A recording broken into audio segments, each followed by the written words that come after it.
business meeting. Can we all please stand while Mr. Mullen leads us in the Pledge of Allegiance? To the flag of the United States of America, to the republic which stands, one nation, under God, indivisible, with liberty and justice for all. We are joined tonight by 7 of our board members, our superintendent of schools, Dr. Timothy Harney, our assistant superintendent for curriculum and instruction, Mr. Robert Haas, our assistant superintendent for finance and operations, Mr. Luis Frontero, our district legal counsel, Mr. Edward McCarthy, our district clerk, Ms. Suzanne Benetti, and our student rep, Haley Hendershot. As always, there are 2 opportunities for the community to participate during the Board of Ed meeting. If you'd like to speak, we ask that you come to the podium. You must be a resident or an employee of the school district. Any other person must be voted in by a majority vote of the board. We ask that you keep that time to approximately 3 minutes. As always, you'll see in the back, all of our Board of Ed meetings are live streamed and posted thereafter to Board Docs, and you can follow us on Instagram at BBP School District. We do have 2 presentations tonight, but before we get into our presentations, we'll open it up for any new or old business for the community.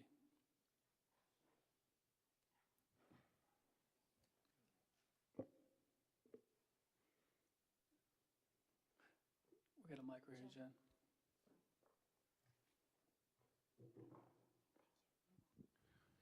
How are you?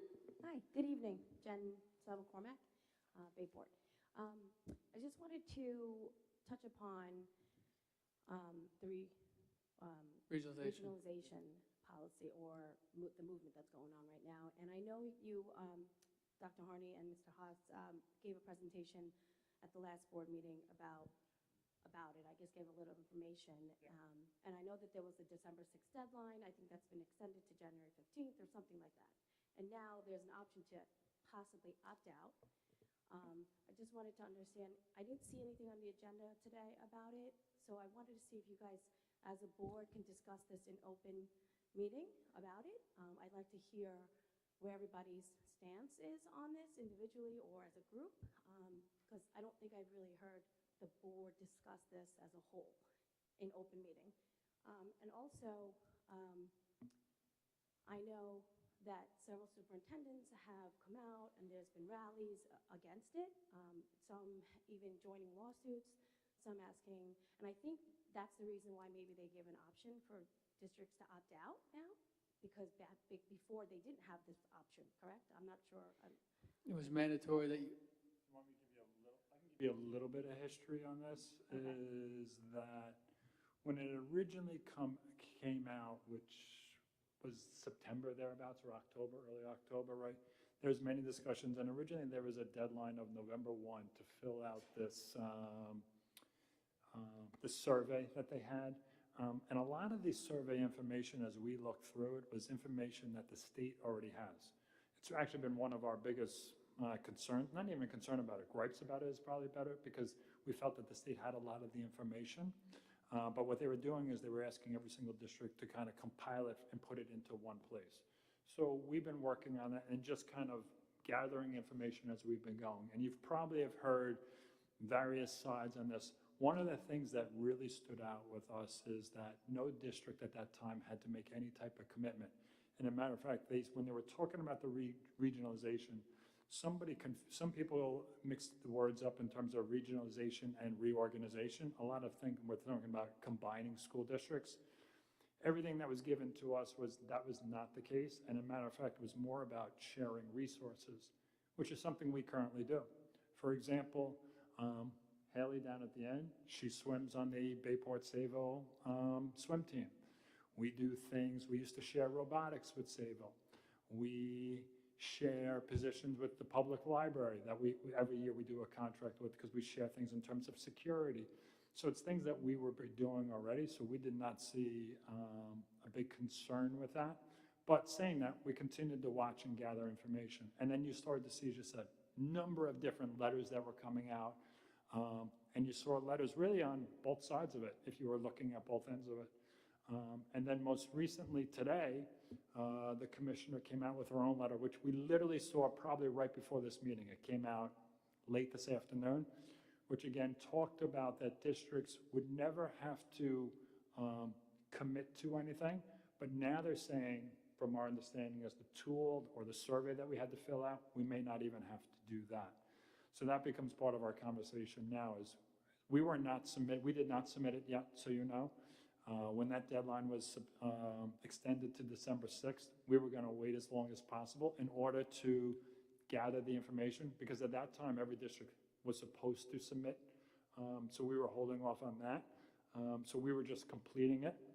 And again, most of the information was from state reports that we already filed. So it was not, it was tiresome for Mr. Haas had to do it just because there was a lot of information, but it wasn't us digging for things, we already had them. So that's kind of where we are right now with this newest letter that basically says is we'll have to have a conversation about, as we look at the survey now, is do we submit it or not submit it? But in the end, whether was through BOCES or even from the commissioner prior to this, or even from the governor's office, they continuously said that no districts had to commit or had to do anything if they chose not to do it in the future.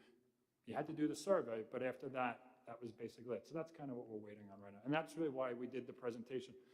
Even though districts did letters and those things, not many districts did presentations. So we chose to do a presentation, put it out here, and that's why Mr. Haas did that the last time around. So that's kind of the update. Is there like monetary incentive to do it? No, not that we've seen at all. So far, there's been no mention of that at all. Okay, so even if the district decides, then does it come to a board vote, or does it come to a survey for the community asking what we want? It wouldn't, from my understanding, it's really, I don't believe it would go anything to the community. Right now, where the letter said is really for the district to have conversations at the board level and then decide on how the district would like to proceed.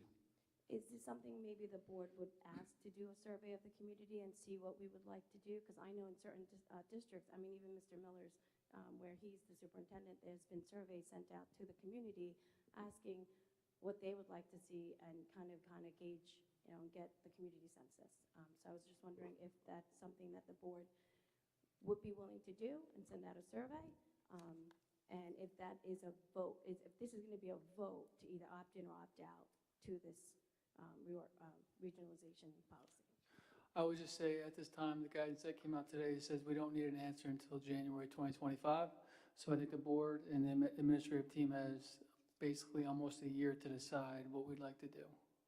January 2025 is 2 months away.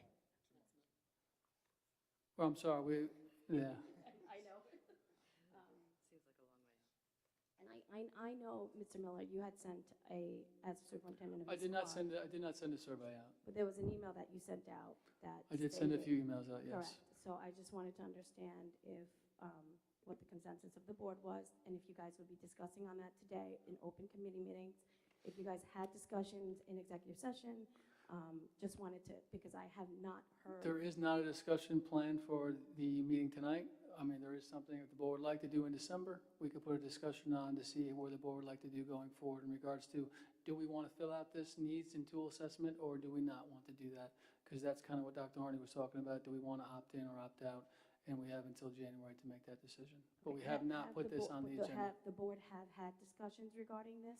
The board had a discussion in regards to Mr. Haas's presentation at the 2 board meetings ago, but there was not a really healthy discussion about, because at that time it was mandatory to complete it. It was not mandatory to, I guess we'll say, regionalize going forward.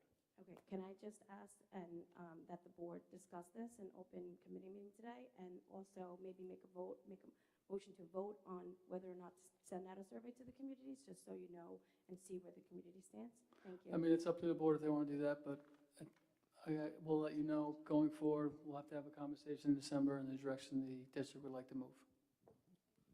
Thank you, Ms. McCormick. Any other community members with any questions?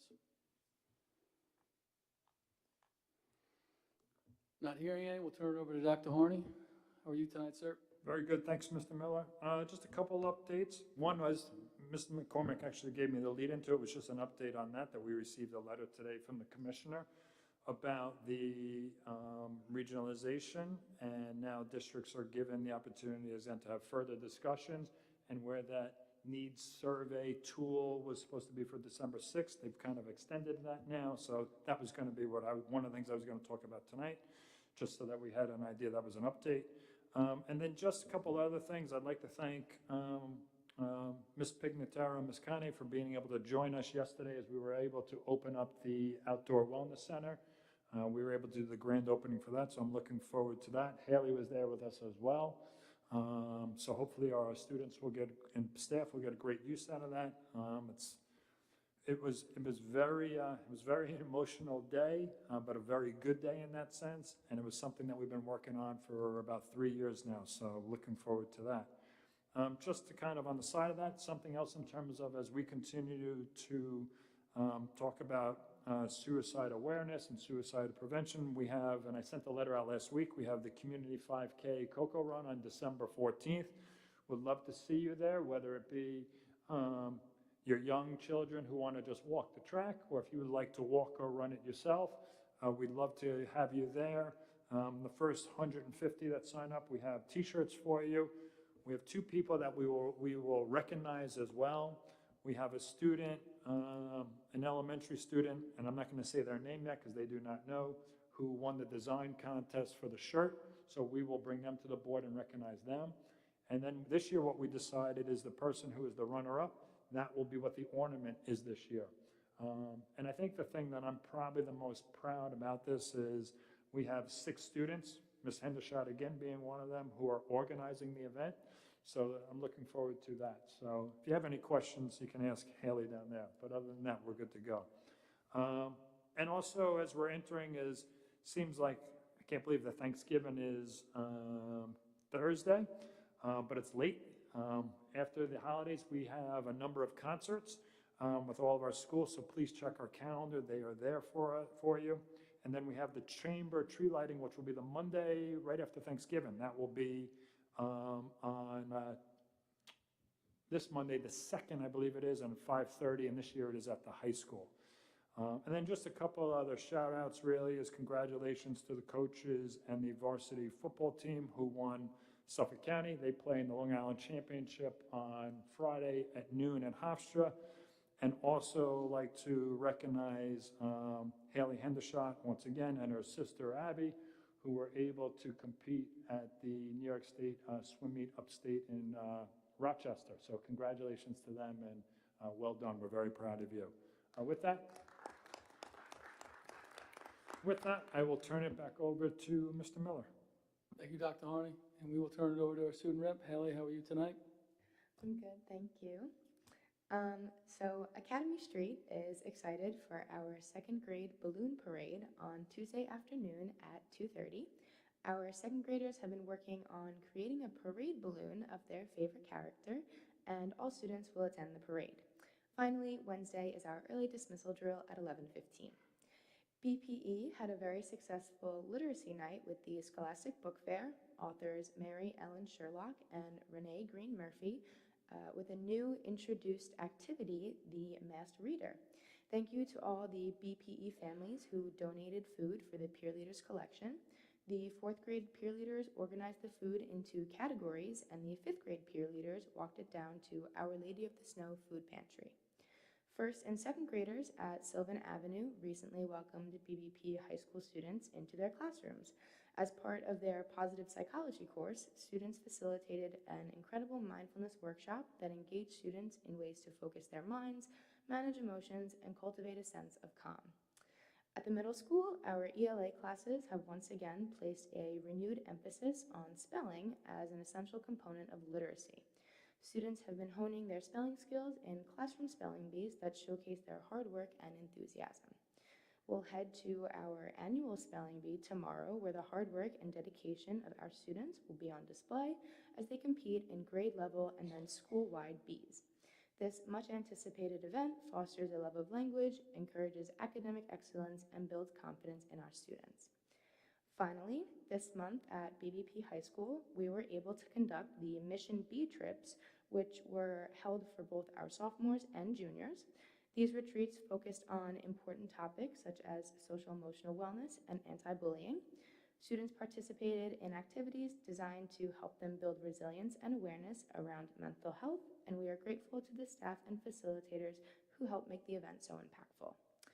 Our athletic teams have also been making waves this season. A huge congratulations to our BBP female cross country team, who recently won the state championship, our tennis team making it to the state finals, and all of the other ones Dr. Harney mentioned. And lastly, from our BBP family to yours, happy Thanksgiving. Thank you, Hallie. We appreciate it. We're going to turn it over to Dr. Harney to introduce Ms. Beard. We're talking about our Academy Street Elementary today, very similar that Ms. Velasco did at our last board meeting. So, Dr. Harney? Thank you, Mr. Miller. Yes, I'd like to invite Mrs. Beard up right now. I'm excited. So one of the things we're trying to do this year is share information that is happening at each of our buildings. So tonight we have Mrs. Beard who's going to join us, who's going to talk about writing at the elementary level. So we're excited to have her. So thank you, Mrs. Beard, for coming out tonight. And we're going to turn it over to you. I'm very. All right, so I guess I'm talking in this direction. Yeah, I'm not going to use that stand. Suzanne's got the clicker, right? You got it? All right. So I'm excited to present on writing workshop and give you a little peek into what it looks like at Academy Street.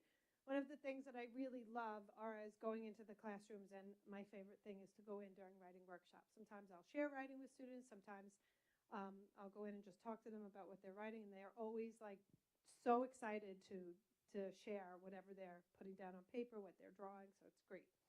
And I thought that it was important for me to give everyone kind of a window into what that looks like and how we honor the workshop model in writing workshop and how we kind of build excitement and generate excitement around writing.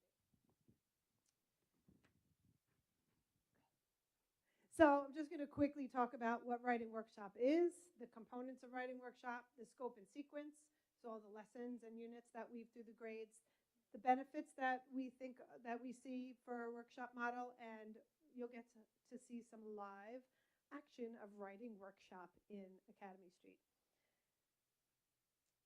All right, so what is writing workshop?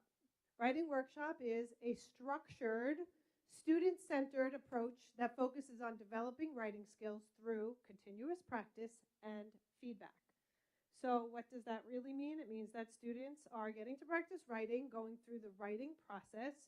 So they brainstorm, draft, revise, edit, and then they publish their writing. And they get to write across different types of writing, and they have choice in their writing, and the teacher really coaches them through the writing process. And the components of a workshop lesson are broken down into a mini lesson, independent writing, and conferencing. So conferencing is when teachers meet with students. And then there's a share and reflection. And what that really looks like is this pie up here. So the mini lesson is probably about 5, 10, sometimes 15 minutes. Could be even longer if the teaching point is more intricate. The teacher will model a skill or a strategy that the student will then try out in their writing. So for example, for narrative writing, the students the teaching point could be bringing the character to life by adding dialogue. And so the teacher might use a mentor text like a picture book.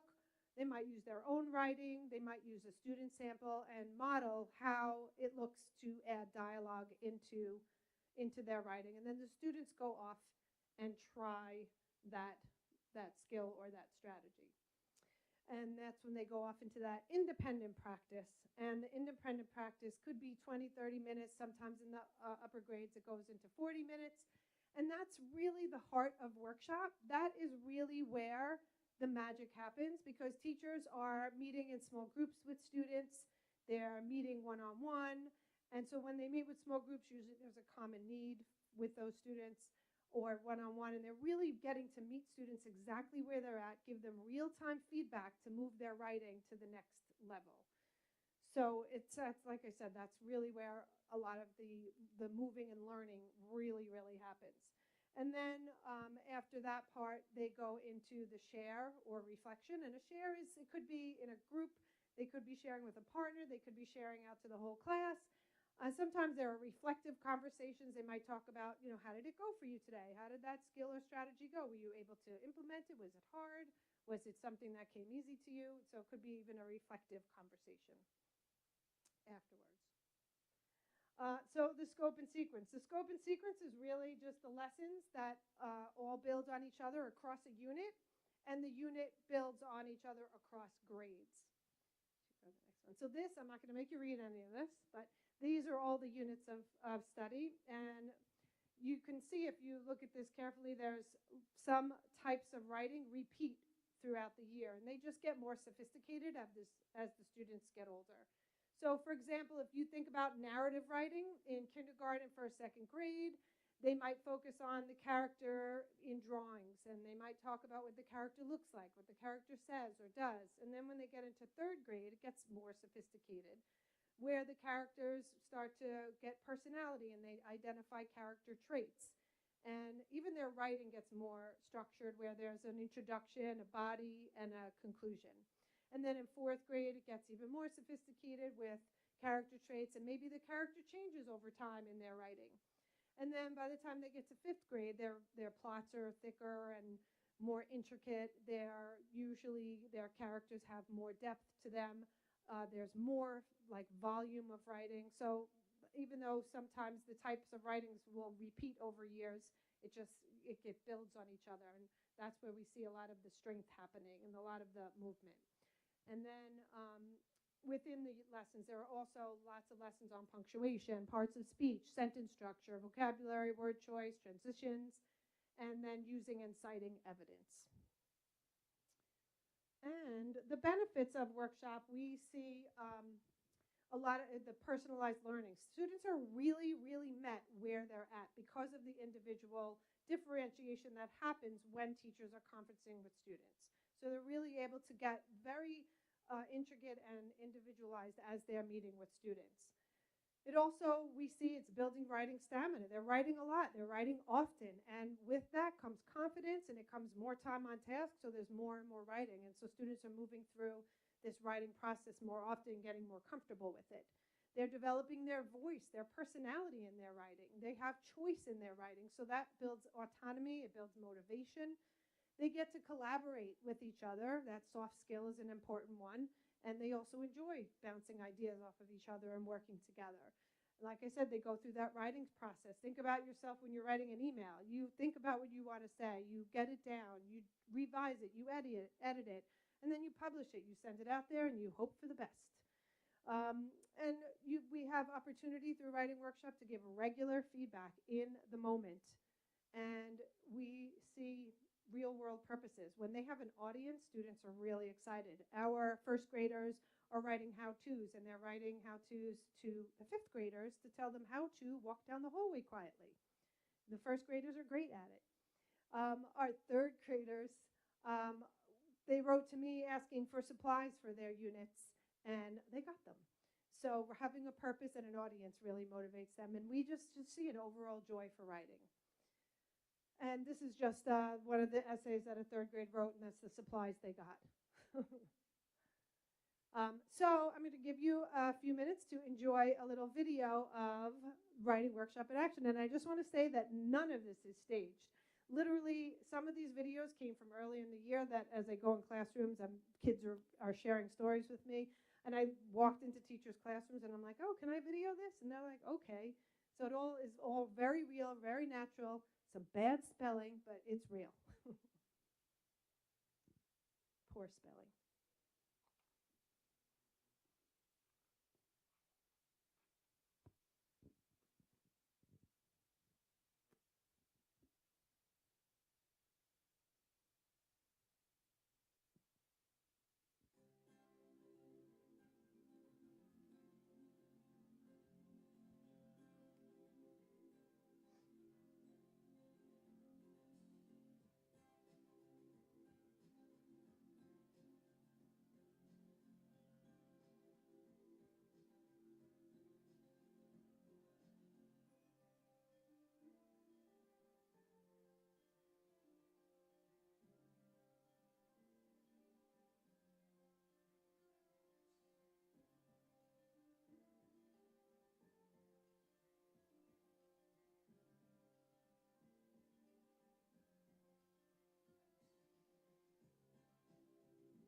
This is a mini lesson.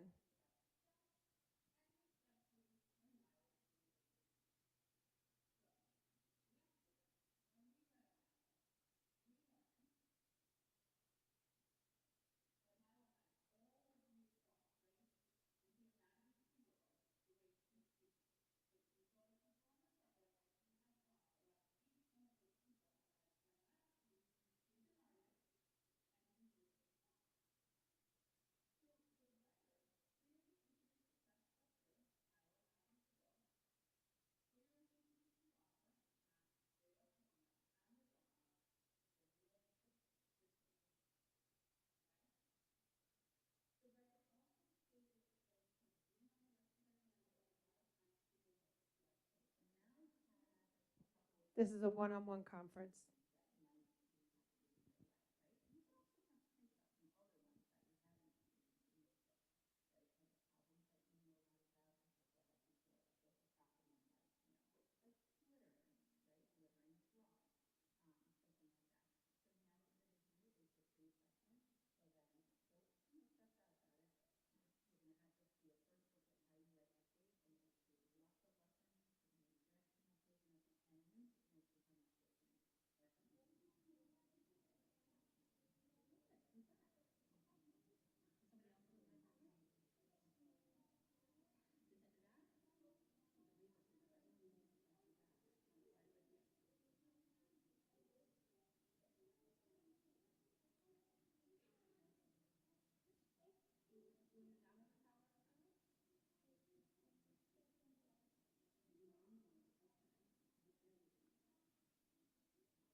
that is pretty much it. That is your peek into what it looks like in writing workshop at Academy Street.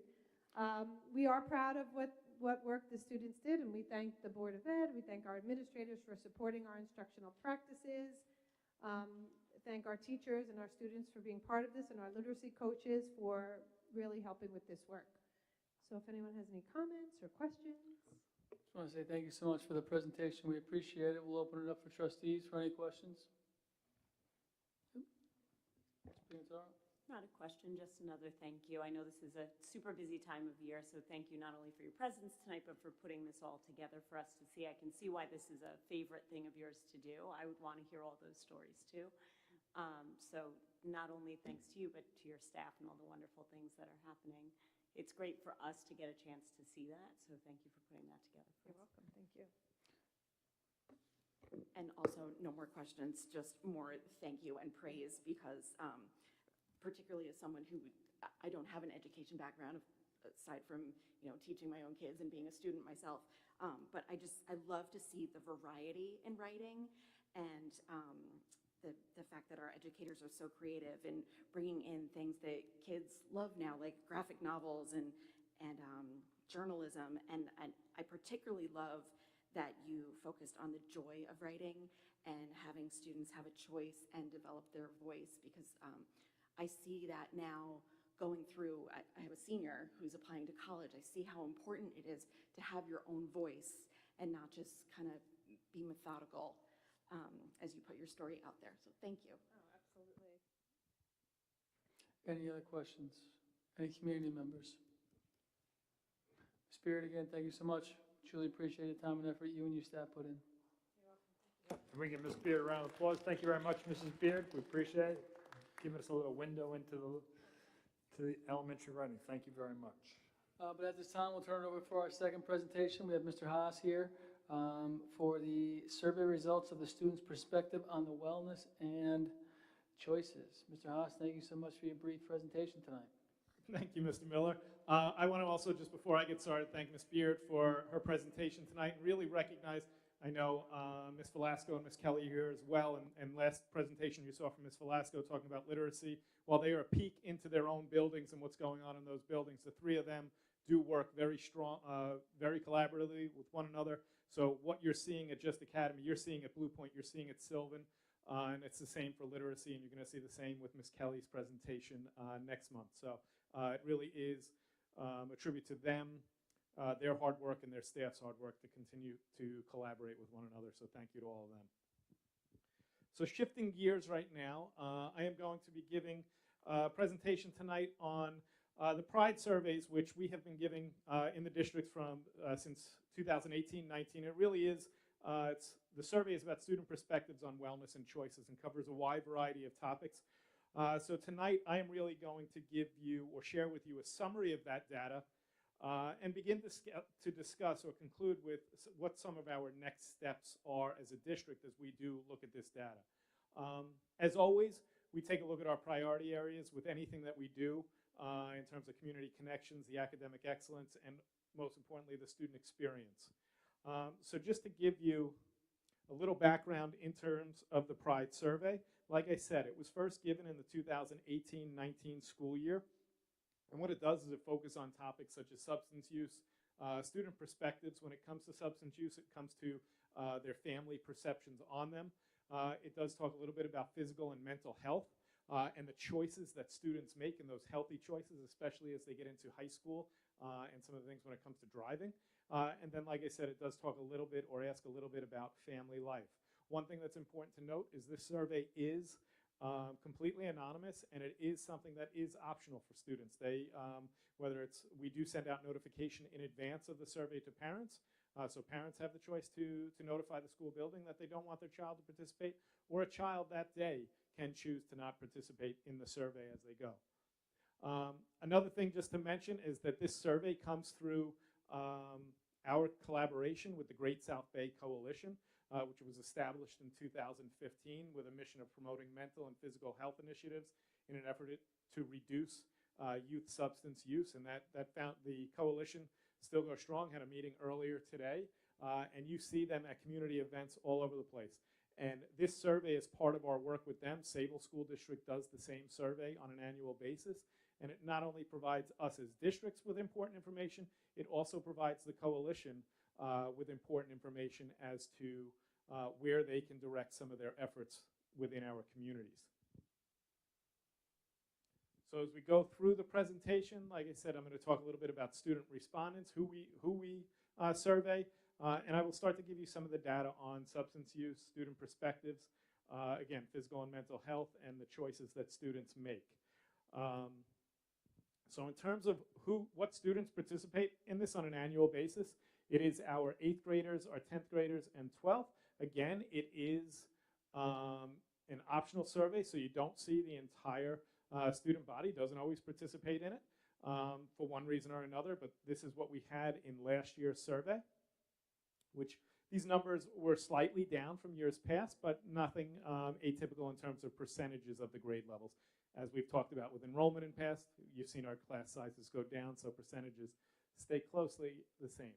So when we start to get into some of the actual data, the first thing that it started to look at was substance use, and substance use over the past 30 days. And as you'll see in a slide in a few seconds, substance use includes not only drugs, what people think of there, but it's also including things such as nicotine, such as alcohol. So what you see here is students that reported use within the past 30 days at the time of the survey, which was given at the beginning of June last year. So you can see at the middle school level, the 8th graders, no students reported having used any of that, any substances within those 30 days. 10th grade, you saw 8.3%, and it grew to 17%, just over 17% in 12th grade.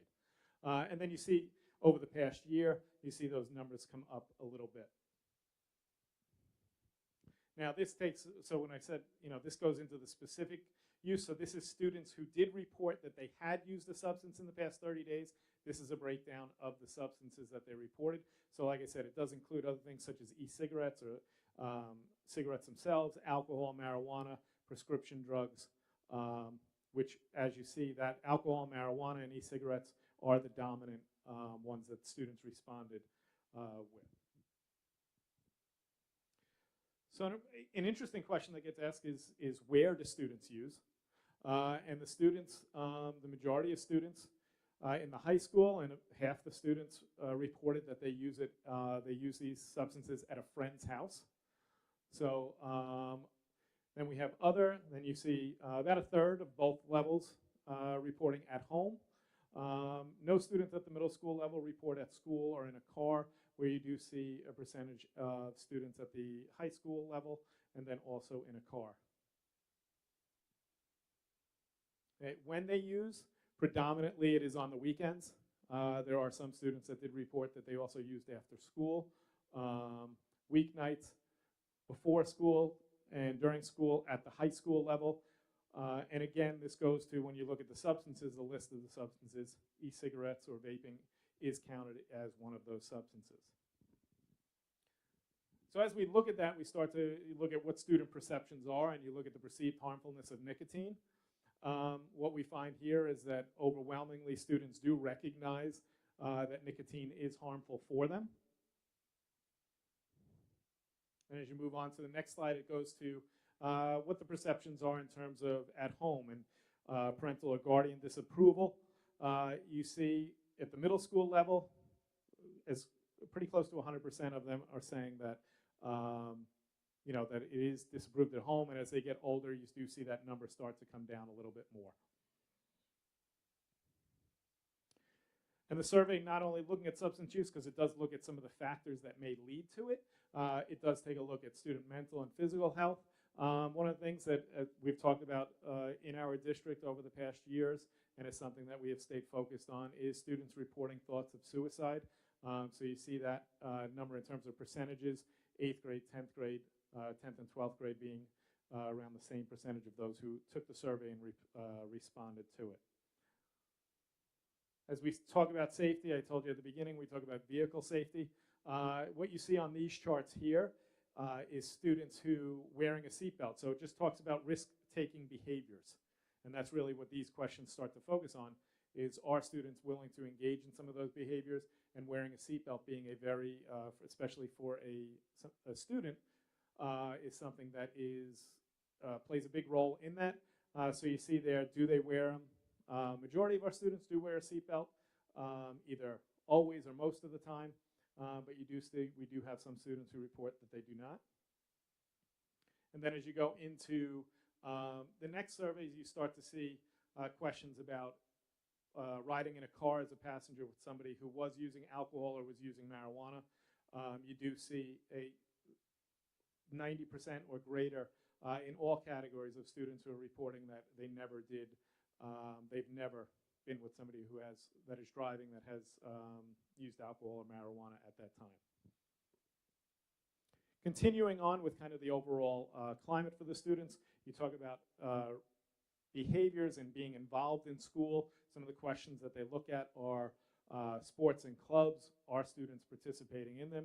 We do see strong numbers when you look outside, when you look on the stage, and then when you go see some of the after-school clubs and seeing students participating. We see strong numbers within the school, and the students do report back on the same there, that we do see those numbers with the students. And again, how students perceive how they're doing in school and how they look at their academic performance and how the student feels about their academic performance. And you do see high percentages of our students reporting back that they do feel that they are making good grades in school. Next, you'll see a slide that talks about the rules that are set at home. And most students do report that they feel that the rules are clear at home, the expectations that are set at home are clear, and this is done through family conversations. Okay, and the students do report back. You're seeing around 75% of students are reporting back that they do have these conversations at home with their parents or their guardian with regards to tobacco, alcohol, and other drugs. So the question whenever you do a survey like this is really, okay, you gave it to the students, but what do you do with it? And so some of the work that we have started engaging on this year is, number one, analyzing the student data or the survey data. And we have our social workers have gotten together. They have started going through and taking a look at it and seeing where there could be trends, comparing it to past years. So that work is continuing. And then it's engaging stakeholders. So it's doing, a presentation here.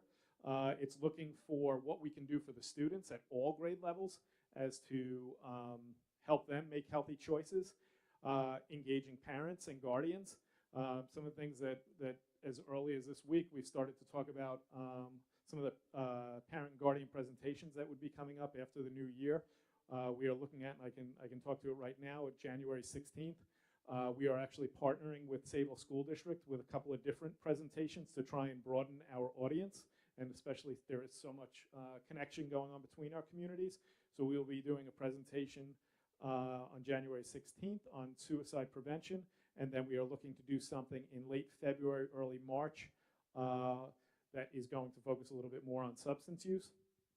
So the one that's being done on January 16th is going to be hosted over in Sayville, and then we will host the next one here. But more information on those will be sent out. Some of the other things that we're doing in terms of evaluating and developing programs here at the high school, we've started this year really. They started a little bit last year, but now we are working through work from the Great South Bay Coalition and the grant money that is involved with this survey. We are instituting the Mission B program at the high school, so an overall wellness program for our students.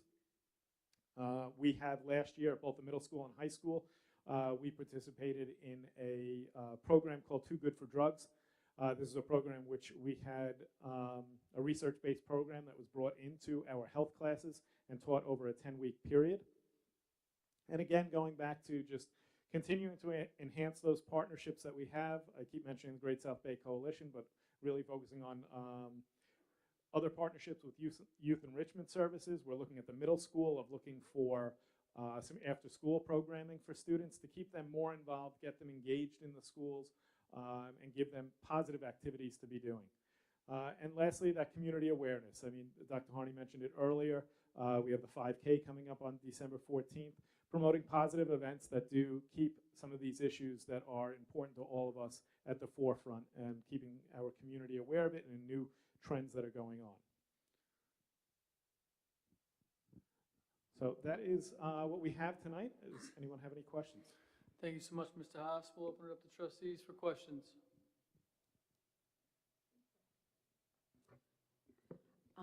Mr. House, I just wanted to thank you for, I don't know if the questions have changed over the years, but the last 2 times this was presented anyway, suicide was not part of the presentation, so I thank you for highlighting that, because obviously it's a big concern, and we always want to keep that in the conversation.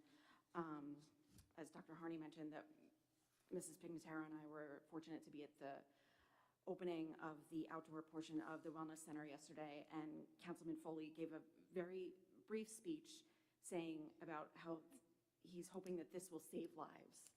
And I think, you know, everything that you're ultimately doing is going to save lives. So just keep listening and keep doing the good work. Thank you. Thank you. Any other trustees? Just a quick question. About how many items are on the survey, do you know offhand? Off the top of my head, it's about 50 questions on the survey. So this, again, this is just a summary Like of some of the data. aggregate from, okay. And then just specifically related to the item related to reporting thoughts of suicide, do you know if the item is phrased as like at least once in the past year or something like that? I'd have to go back. I don't want to. I'm have just to go back curious and look about at it. the I believe it phrasing is. of that item. It is, I think the wording does involve something like that, where At it's least once over the once. past year. Just, yeah, I just, for myself, just with my own counseling background, and I have a background in suicide prevention as well as I used to be a trainer for the Long Island Crisis Center, and I just wouldn't want anyone to see this and see that 25% and have a concern that that may not be being addressed. Because if the item says at least once within the past year, many people may say yes to that.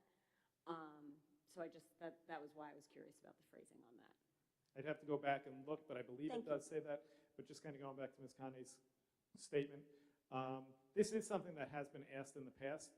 It hasn't been something that we've included in all the surveys, so it is a topic that, as a district, as Dr. Harney has stated time and time again, that it's not something that we are going to, as a district, we're not shying away from it and having the discussion and putting it out there and open for us to discuss and continue to raise awareness and look for ways to support our students. Any other trustee questions? Any community members? Not hearing any? Mr. Haas, thank you so much. Thank you. Appreciate it. Moving on to the consent agenda. Are there any items the board would like removed from the consent agenda and placed on the regular agenda? Not hearing any, can I have a motion to approve consent agenda items F through K? Ms. Conley, second by Ms. Pignataro. Any discussion? All in favor? Opposed? Abstentions? Motion carries 7-0. Moving on to the regular agenda, we do have 2 items tonight. Can I have a motion to gratefully accept $15,000 towards the completion of the high school wellness center from an anonymous, generous donor from Bayport Blue Point? Ms. Conley? Is that Mr. Krug? Mr. Krug. Any discussion?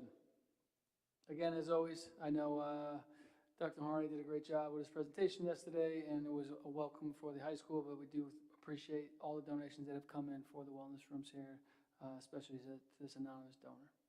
So, all in favor? Opposed? Abstentions? Motion carries. On our last regular agenda item, can I have a motion to review and accept the second reading and adopt policy 4010, equivalence in instructional materials, 4313.1, school ceremonies and observances, and 4770, graduation requirements? Ms. Conley, second. Ms. Pignataro, any discussion? Just so everyone knows, it was just small changes to all these policies to reflect current practices. All in favor? Opposed? Abstentions? Motion carries. Once again, we'll open up to the community for any new business, followed by trustee new business.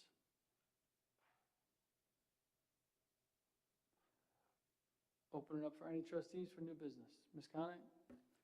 Hey, I know that we already mentioned that on Black Friday, our varsity football team is playing for the Long Island Championship. I just don't want to leave out our 19 varsity cheerleaders.